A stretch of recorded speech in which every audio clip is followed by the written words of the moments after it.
On va enchaîner sur l'intervention suivante, sur les questions de citoyenneté et de démocratie participative, avec Pacôme Adjourouni, secrétaire de section d'Évry dans l'Essonne, qui va nous en dire quelques mots.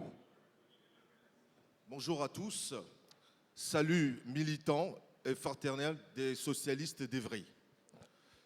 Il m'a été demandé de parler de la démocratie participative ce matin à cette réunion. Et je voulais dans un premier temps vous parler sans note, mais l'arrivée de l'ancien maire d'Évry m'a contraint à changer d'avis, n'en tirer aucune conclusion, si ce n'est que par souci de précision.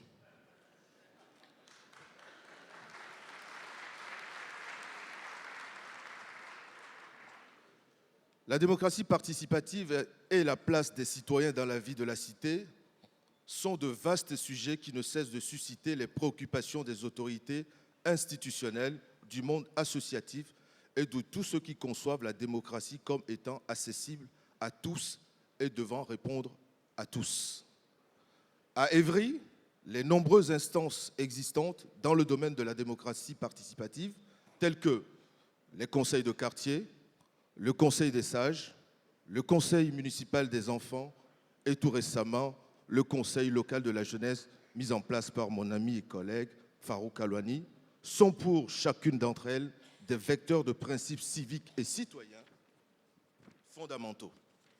C'est une volonté de Manuel Valls, poursuivie sans aucune hésitation par l'actuel maire Francis Choua.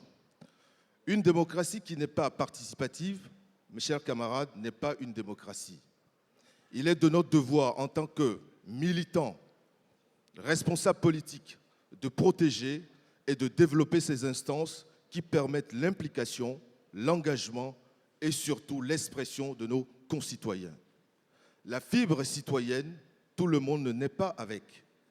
Et la conception d'un engagement individuel au service d'un intérêt collectif doit faire l'objet d'un apprentissage profond et continu. Pourquoi s'impliquer dans sa ville ou dans son quartier? Quelle est la véritable place du citoyen dans le processus de prise de décision? Quelles sont les limites de l'engagement citoyen, si tant qu'il en est?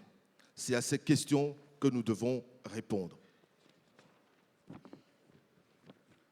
L'implication des citoyens dans les concertations avec les collectivités locales n'a jamais été une chose facile, mais le défi est de taille. La lutte contre l'abstentionnisme ne peut pas passer exclusivement par des campagnes de sensibilisation qui n'ont lieu que 2 mois avant une échéance électorale. La prise de conscience doit se faire au quotidien avec des efforts consentis par les autorités politiques et institutionnelles pour s'ouvrir davantage aux citoyens. Car voter, c'est s'engager, et s'engager, c'est se sentir concerné par des principes civiques qui impliquent un investissement citoyen.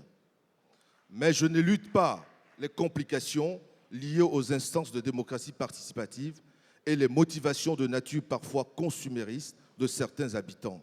Mais après tout, c'est le jeu de la démocratie et nous sommes forcés de nous plier à ces règles.